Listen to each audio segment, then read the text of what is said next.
ఒకసారి చదువుకుని రండి. మీకు పాఠం ఇచ్చారనుకోండి, ఏం చేయాలి? చదువుకుని రావాలి. పెద్దవాళ్ళు చదువుకున్నారు, మంచిదే, నేను కాదంటలేదు. ఒక మాట మీకు జ్ఞాపకం చేయాలని ఇష్టపడుతున్నాను. సంఖ్యాకాండం త్వరగా దేవుడు వాత్సల్యం గురించి మనం జ్ఞాపకం చేయబోతున్నాం. సంఖ్యాకాండం 8వ అధ్యాయం 23వ వచనాన్ని చదువుతాం. మరియు యెహోవా మోషేకి ఇలాగ చూడండి, బైబిల్ చూడండి, అలా ఉన్నదో లేదో ఆలోచించేయండి. లేవీయుల గురించి, అంటే యాజకుల గురించి, లేవీ గోత్రాల గురించి 20 ఏళ్ళు మొదలుకొని ప్రైప్రాయము గల ప్రతి వాడును ప్రత్యక్ష గుడారములో సేవలో పరిచయకు రావాలి. దేవుడి ప్రత్యక్ష గుడారం కాదే, అది ప్రత్యక్ష గుడారం. అక్కడ సేవ చేయడానికి ఎన్నేళ్ళు వయసు రావాలి? సరిగా చూడండి బైబిల్లో. ఇది దేవుడి లా, దేవుడి ఆజ్ఞ. మోషే ద్వారా ఇశ్రాయేలు ప్రజలకు తెలియజేసిన ఆజ్ఞ మనకు కూడా అదే ఆజ్ఞ వర్తిస్తారు. అది వాళ్ళకి మనకే అనుకోకండి, ఇది మనకే సేవ చేయడం రావాలి. అయితే 50 ఏళ్ల వయసు పొందిన పిమ్మట వారు ఆ పని మాని ఓర్పుండవలేడు. ఏ పని మాని? సేవ చేయడం మాని ఓర్పుండవలేదు. భారతదేశంలో రిటైర్మెంట్ వయసు అని చెప్పండి మీరు. దానికి సవరణ చేసేసారులే. రిటైర్మెంట్ వయసు ఒక వ్యక్తి గవర్నమెంట్ సర్వీస్ ఎన్ని సంవత్సరాల వరకు చేయొచ్చు అమ్మా? 58 నుంచి ఈ ప్రభుత్వం రిటైర్మెంట్ అయిపోతే వాళ్ళకి గ్రాడ్యుయేషన్ అని ఇవ్వాలని వయసుని ఏం చేస్తున్నారు? పొడిగిస్తూ వస్తూ ఉన్నారు. అసలు 58 సంవత్సరాలకు రిటైర్మెంట్ అయిపోయిన తర్వాత చక్కగా సంఘాన్ని ప్రోత్సహించడం, సంఘానికి బ్యాక్బోన్గా ఉండటం, ఇది చెయ్యాలి. రిటైర్మెంట్ అయిపోయిన తర్వాత బైబిల్ ఏం చెప్తుంది? 50 సంవత్సరాలు వచ్చిన తర్వాత ఇక్కడ పని చేయడం మానేయాలి. ఎవరు? 50 సంవత్సరాలు వచ్చినవాళ్ళు, ఓర్పుండేవాళ్ళు. వారు కాపాడవలసిన కొన్ని ఉంటాయి సంఘంలో. నువ్వు వెళ్ళి బయట చదువురా, అమ్మ నువ్వు వెళ్ళి మాట్లాడు, ఇలా ఉంటే ఎలాగా అని చెప్పి నువ్వు గ్రౌండ్ లెవెల్లో ఉంటే నువ్వేం చేయాలి? నీ పిల్లల్ని నువ్వు ప్రోత్సహించాలి, అది చెయ్యాలి. 7 మంది తయారవుతూ ఉంటాడు. మీరు ఆలోచించేయండి. పని వరకున్నాడు కాపాడవలసినవి ప్రత్యక్ష గుడారంలో తమ గోత్రపు వారితో కూడా పరిచర్య చేయగలను. ఏం చేయాలి? పరిచర్య చేయవలను. కానీ పని చేయవలదు. పని వేరు, పరిచర్య వేరు. నేను వాటిని చెప్తానంటే దీవించిన ఆయన బిడ్డల్ని ఆశ్రయించుకోవాలి. ఎందుకు? పళ్ళు ఊడిపోతాయి, మాట్లాడడానికి ఏముండదు, శక్తి ఉండదు. ఏముండదు? నీ మాట ఎవరికి అర్థం కాదు. పిల్లలు ఏం చేస్తారు? అర్థం కాక తాతయ్యతో మాట్లాడుతున్నాడు, అమ్మ తాతయ్య అన్నాడు అని మిమ్మల్ని అడుగుతాడు. అసలు మీకు అర్థమైతే కదా తాతయ్య అన్నాడు నీ కొడుకు చెప్పడానికి. వాడు ఆ మాట అర్థమైతే రాదు నీకు ఆ వయసులో. నేనైనా అంతే, వయసు అయిపోయాక అసలు ఏం చేయాలా? పనులు చేయాలి. వయసు దగ్గర చింత చచ్చిన పులుపు చావు. కొంతమందికి ఏం చావు? చింత చచ్చిన చావు. అలాంటి రోజుల్లో మనం ఉంటూ ఉన్నాం. పరిచర్య చేయడానికి రావాలను. లేవీయులు కాపాడు వాటి విషయంలో నీవు వారికి అలాగే నింపడు.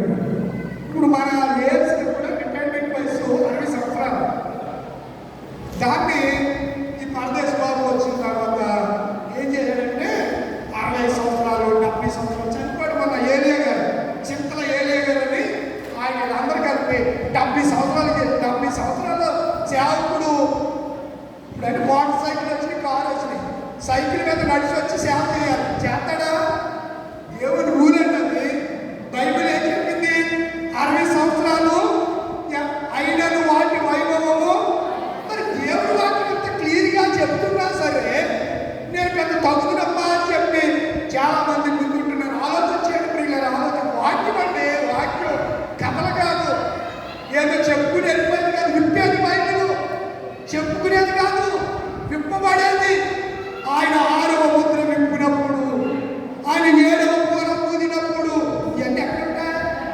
విప్పాలి.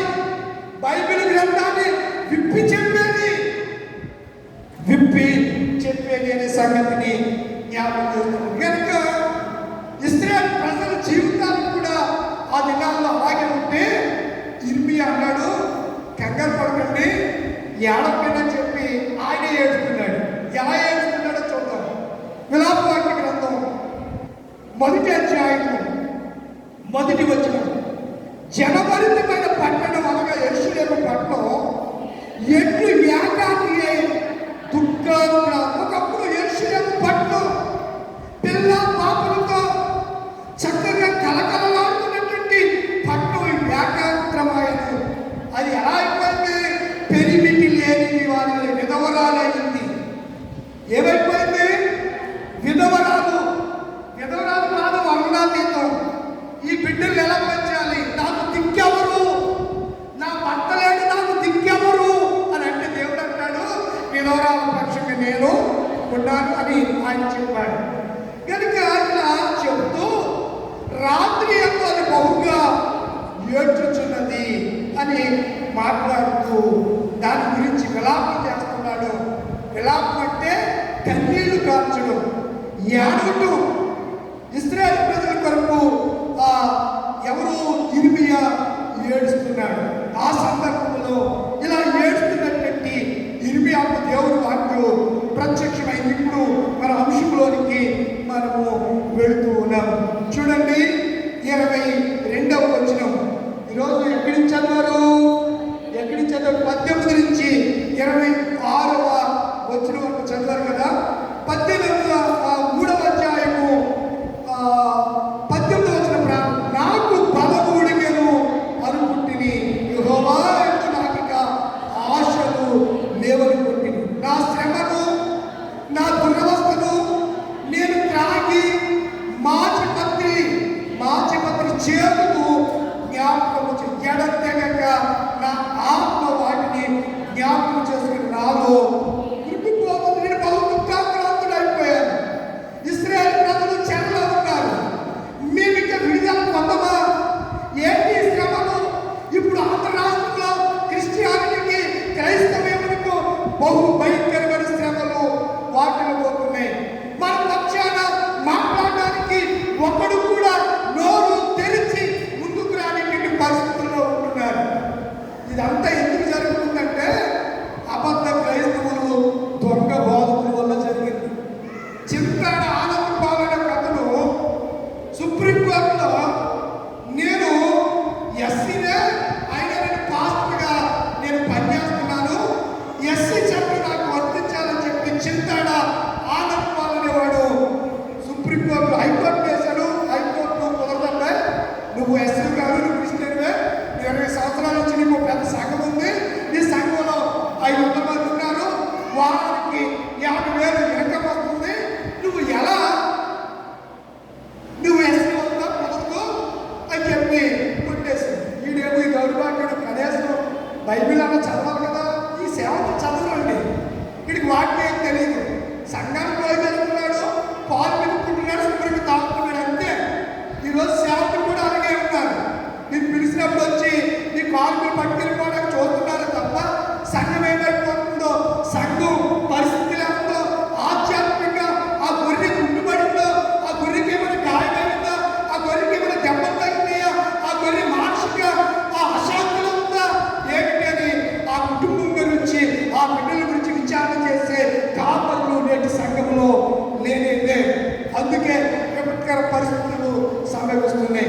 వాడు వెళ్ళాడు సుప్రీంకోర్టు, అసలు కుదరదు. మన పాస్టర్లు కూడా చాలా మంది క్రైస్తవులకి సర్టిఫికెట్లో లేదు, ఆధార్ కార్డు సుఖరావు ఉంటుంది, సంఘంలో పాస్టర్కి మరొక పేరు ఉంటుంది. మరి మార్చుకోవాలి ఏమన్నా మార్చుకోవాలి. మరి ఇక్కడికి ఎందుకు సేవ నీకు బతుకుతాగా బైబిల్ పట్టుకుంటే బతుకేచ్చా? మార్చుకో. సరే నేను క్రైస్తవుడు అంటే ముందుగా చేసి చెప్పాలి. నువ్వు ఎవరన్నా వచ్చి అడిగి మీరేమిట్లు? మేమండి మానవులు అండి, మేము ఎస్సీలు అండి,